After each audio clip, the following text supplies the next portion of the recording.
اعوذ باللہ من الشیطان الرجیم بسم اللہ الرحمن الرحیم۔ السلام علیکم ورحمۃ اللہ وبرکاتہ۔ معزز سامعین و ناظرین، آپ سن رہے ہیں پاک مسلم 22۔ سب سے پہلے حضور نبی کریم صلی اللہ علیہ وآلہ وسلم کی بارگاہ ناز میں درود شریف کا نذرانہ پیش فرمائیں۔ اللہم صلی علی سیدنا و مولانا محمد وعلی آل سیدنا و مولانا محمد وبارک وسلم وصلی علیہ۔ آج کا ہمارا موضوع ہے نمرود کا انجام۔ وہ نمرود جس نے خدائی دعویٰ کیا تو اللہ تعالیٰ نے اس کو کیسے ذلیل اور رسوا کیا۔ سامعین و ناظرین، ہزاروں سال پہلے کی بات ہے۔ نمرود نام کے ایک بادشاہ کی حکومت تھی۔ اس نے خدا ہونے کا جھوٹا دعویٰ کر رکھا تھا، اور جو اسے خدا نہ مانتا اس پر وہ بہت ظلم و ستم کرتا اور قتل بھی کروا دیتا تھا۔ اس دور کے نبی حضرت سیدنا ابراہیم علیہ السلام بھی نمرود کو خدا نہ ماننے کی وجہ سے آگ میں ڈالے گئے تھے، مگر اللہ پاک کے حکم سے وہ آگ آپ علیہ السلام کے لیے ٹھنڈی ہو گئی اور آپ اس آگ سے محفوظ رہے۔ آپ علیہ السلام کو آگ میں ڈالے جانے کے کچھ دن بعد سخت قحط پڑا اور کھانے پینے کا سامان ختم ہو گیا۔ لوگ نمرود کے دربار میں جا کر اناج کی درخواست پیش کرتے۔ جواباً نمرود ان سے اپنے خدا ہونے کا اقرار کرواتا۔ جو اسے خدا مانتا اسے اناج مل جاتا، اور جو نہ مانتا اسے خالی ہاتھ جانا پڑتا۔ حضرت سیدنا ابراہیم علیہ السلام بھی اناج لینے نمرود کے پاس گئے۔ نمرود نے پوچھا، اے ابراہیم، تمہارا رب کون ہے؟ فرمایا، میرا رب وہ ہے جو زندہ کرتا ہے اور موت دیتا ہے۔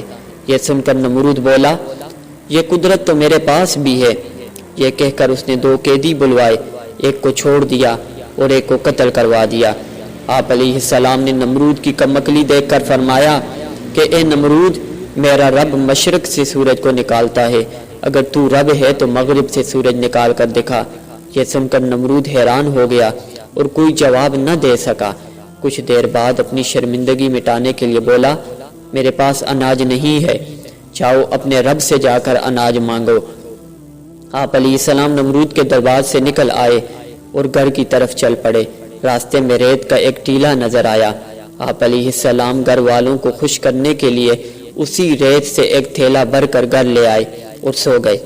اللہ کی شان دیکھیے کہ آپ کی بیوی حضرت سیدتنا سارہ رضی اللہ عنہا نے تھیلا کھولا تو وہ آٹے سے بھرا ہوا نکلا۔ انہوں نے فوراً روٹیاں بنائی اور آپ علیہ السلام کو جگایا۔ روٹیاں دیکھ کر آپ علیہ السلام بولے، یہ کہاں سے آئی؟ انہوں نے کہا، یہ اسی آٹے سے بنائی ہیں جو آپ تھیلے میں بھر کر لائے تھے۔ آپ علیہ السلام سمجھ گئے کہ اللہ تبارک و تعالیٰ کی طرف سے ریت آٹے میں تبدیل ہو گئی، چنانچہ آپ نے اللہ پاک کا شکر ادا کیا۔ ادھر اللہ پاک نے انسانی شکل میں ایک فرشتہ نمرود کے پاس بھیجا۔ فرشتے نے اس سے کہا، تیرا خدا کہتا ہے تو مجھ پر ایمان لے آ، میں تیری بادشاہت برقرار رکھوں گا۔ نمرود بولا، کون خدا؟ خدا تو صرف میں ہوں۔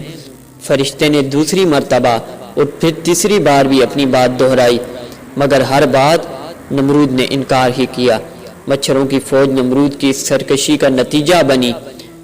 اللہ تعالیٰ نے مچھروں کی فوج نمرود کے لشکر پر مسلط کر دی، جس نے لشکر کے تمام افراد کا گوشت کھا کر سارا خون پی لیا اور ان کی صرف ہڈیاں باقی رہ گئی۔ مچھر اتنے زیادہ تھے کہ سورج کی روشنی دکھائی نہیں دیتی تھی۔ نمرود یہ ہولناک منظر دیکھتا تھا مگر کچھ نہیں کہہ سکتا تھا۔ اس کے بعد اللہ کا کرنا یہ ہوا کہ ایک مچھر نمرود کی ناک کے راستے دماغ میں گھس گیا اور مغز کھانا شروع کر دیا۔ درد کی شدت سے نمرود پاگل ہونے لگا اور اس نے اپنی تکلیف ختم کرنے کے لیے سر پر ڈنڈے لگوانا شروع کر دیے۔ خدا کی قدرت کہ جب سر پر ڈنڈا پڑتا مچھر کاٹنا چھوڑ دیتا، اور جب ڈنڈا نہ پڑتا تو مچھر کاٹنا شروع کر دیتا۔ کیفیت یہ ہو چکی تھی کہ جو شخص نمرود کے سر پر ڈنڈا مارتا تو وہ اس کا ہمدرد کہلاتا۔ یوں نمرود کو ڈنڈے پڑتے رہے اور 400 سال گزر گئے اور نمرود بالآخر ذلیل و رسوا ہو کر مر گیا۔ سامعین و ناظرین، مالک کائنات ہی حقیقی رب ہے جو اس سارے کائنات کے نظام کو چلانے والا ہے۔ اگر کوئی شخص رب ہونے کا دعویٰ کرتا ہے تو اللہ تبارک و تعالی حقیر سے حکیم مخلوق کے ذریعے اس کا خاتمہ فرماتا ہے۔ جس